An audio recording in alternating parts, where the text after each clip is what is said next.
Hello, ladies and gentlemen. My name is Sci-Fi, and I have a build for you guys. It's a use for the autocrafter, which isn't crafting. I actually have here with me my counter. So the way this works, you can set how many times you want it to count. So let's set it to 6, and if we give it an input, so 1, 2, 3, 4, 5, and 6, you'll see it triggers that and then it resets itself. So there we go. You could maybe put a line here on the out, or you could use the out coming here as well. So input here. Um, let's chuck in an output like here. Let's get a redstone lamp, eh? Redstone lamp. So we'll do that again. This time we'll just make it 2. So every time it does 2 ticks, there we go. There's our input.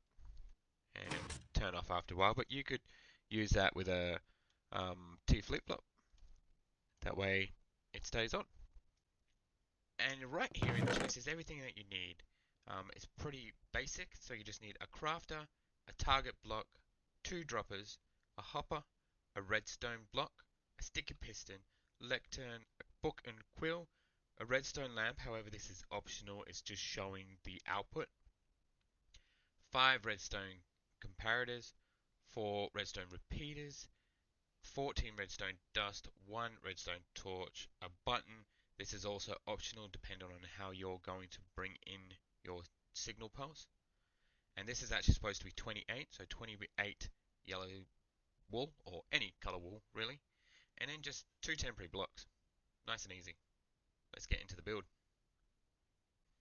Okay, so the first thing we're going to do is set up the auto crafter. So we're going to do that with putting it 2 blocks high. Let me just get some wool as well. And then we're going to come out the side here. Now the thing with the auto crafter, let me show you. If I extend this line out, coming all the way, and then get some redstone and chuck that on like this as well. And if I close one of these or add something to it, so let's put some dirt in it. You'll see it's got a redstone pulse of 1. You can close it or add something there. It's now 2. And this goes all the way up to 9. 1, 2, 3, 4, 5, 6, 7, 8, 9. And then there's nothing. So for every square that has been filled up gives out 1 signal strength. Now we don't want a full signal strength. We just want it to give a signal when the whole crafting table is full. That way you can count to 3, you can count to 9, but it'll only give out the signal when it's at that full strength. What we can do is we can add a lectern here with a book and quill. Now the way this works, let's go into a bit of a tutorial on this. 1, 2, 3, 4, 5, 6, 7, 8, 9, 10, 11, 12, 13, 14, 15. So with a book and quill, if I put that on, it's going to give a signal strength of 15 because the book is on page 1 of 1. It's at the max page. So if I go and add a second page, put a Q in there, see it only gives a signal strength of 1 for the first book page. If I go to page 2, it's then a signal strength of 15. So depending on where it is in the book, gives the signal strength. So I'm going to put 15 pages in this, and we're gonna. Now, if you watch this, it's got page 1 is 1 signal strength, page 2 is 2 signal strength. You see that that's lit up as well. Page 3, 4, 5, 6, 7, 8, 9. So you can increase signal strength based on the page of the book. And the way we're going to use it is by driving it into the side of this comparator. Now a comparator you can put into minus mode by turning that light on. You right click on it, turns it into minus mode.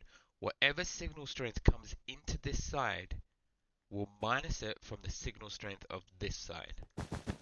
So if I add all these back, add this, what signal strength have we got in here? We've got 3, let's go the full signal strength of 9. Now we've got this coming in, I've got page 1, so let's go to page 7. Now it's only giving us signal strength of 2. So if I go to 8, that minuses 8 from this. So when the crafter isn't full, it gives no signal strength whatsoever. When we fill up the crafting table, 1, 2, 3, 4, see there's still no signal strength. Oh, it's still no signal coming out. We put that last one in, we get a signal. So this is helping us detect when all of the slots have been filled up. And now we can put a repeater here to make that a full signal strength. And we don't need any of this. Now another use with the crafter is you can pull items out of it using a hopper. Now I'm going to chuck in some temporary blocks there. I'm going to put the hopper underneath the crafting table. You can see it's pulled all of the items out. So if I take them again, chuck them in, you see it just pulls them out of the crafter. This is good for removing the items once we've hit our max. Now once we've got the items out of the hopper, what we want to do is get them back into the top here. So we've got 2 droppers. This dropper is going to feed in. This one is going to feed them back up there. So how do we get the items from there up into the next one? We can build this little feature here. I will explain how it works in a second. You see that flashing is because there's items in there. And if we use a target block there, you'll see it pushed all the items to the top dropper. Now the way this works is comparators also have another feature to them where if a signal strength is stronger coming into the side, it cancels that, it completely turns off the signal coming out. So this is minus, this is if it's stronger on the side, nothing comes out. And it works on both sides, like I could see the signal strength is coming in, signal strength isn't coming in. So how this works here is this has a signal strength coming out of it because it's got one item in it. The repeater strengthens that signal, sends it all the way back around, back into the comparator, which then turns it off, which then turns off the line again, which then turns it back on. So it works in a complete loop. This target block then triggers the dropper to send the items back up. So it doesn't matter how many items I put in here, all of the items will eventually make their way back up to the top. See it feeding in now. So we'll take them out. So what we'll do for now is just chuck a button on the top of here.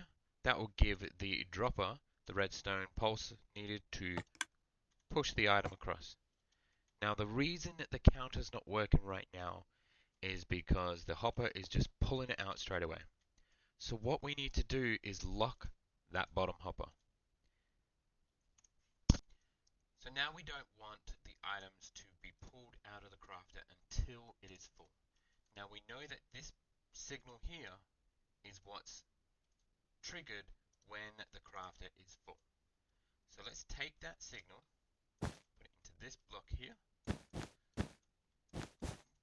Chuck 2 down there, 1 down there, and 1 here. Now do is pull that signal across here. What that will do is send the signal through into that block, and then this redstone line will continue across here, powering this block. This repeater will find that and push it through. Put a redstone torch there, a sticky piston there, and then a block of redstone. Now this locks this hopper. So now I can click this, and you can see it staying in the crafter. Now you can see we have one more problem. It moves it away, but only lets some of them out. So we need to increase the time that this piston stays closed, so that all the items can come out of the crafter. So how we're going to do that is add a pulse extender to the back here. Now a pulse extender is quite simple. It's just some comparators laid out like that, and we put redstone on either side. Now when this gets powered and turned off, the power is still running around here for a little bit while it slowly depletes. So let's show that in action. We've got 3 slots. 1, 2, 3. The pulse extender keeps it open just that little bit longer. So let's open up all 9 and see if this works. 1, 2, 3, 4, 5, 6, 7, 8, 9. Did it pull all of the items out? No. Now, the last thing we can add to this to improve that is whenever there's some items in here, it's going to be triggering this line here. So if we put a block here and a repeater, the repeater will stop the line going backwards. So when this is powered, it won't come this way. This can keep flashing. This side will just do the pulse extender. But while there are items in here, it will also feed the pulse extender. So let's see that in action. We've got 6 more to put in. 1, 2, 3, 4, 5, and 6. See, this is continuously refreshing this. Once it's finished pulling all of them out, then it locks the hopper again. Everything's reset. We've got 9 in here, ready to put in here. Now we can count as much as we want. The final piece of the puzzle is to take our redstone signal out. So let's maybe chuck in a redstone lamp. Where is the redstone lamp? There it is. Okay.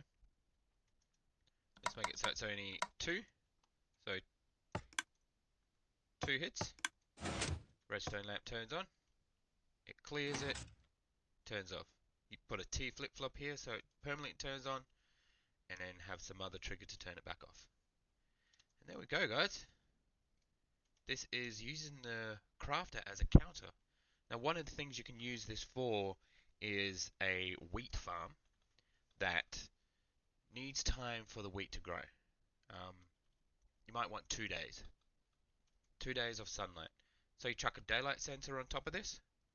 It will count as many days as you want it to, letting the wheat grow, and then this can send out the water to flood the wheat and collect it all. Then you open up and allow the villager to replant. You've got your automatic wheat farm. There we go. Thank you so much for watching this, and if you've got any comments on how to improve it, please chuck the comments down below and I'll read them and we'll see if we can make this an even better concept. Don't forget to like and subscribe, and we'll see you in the next video.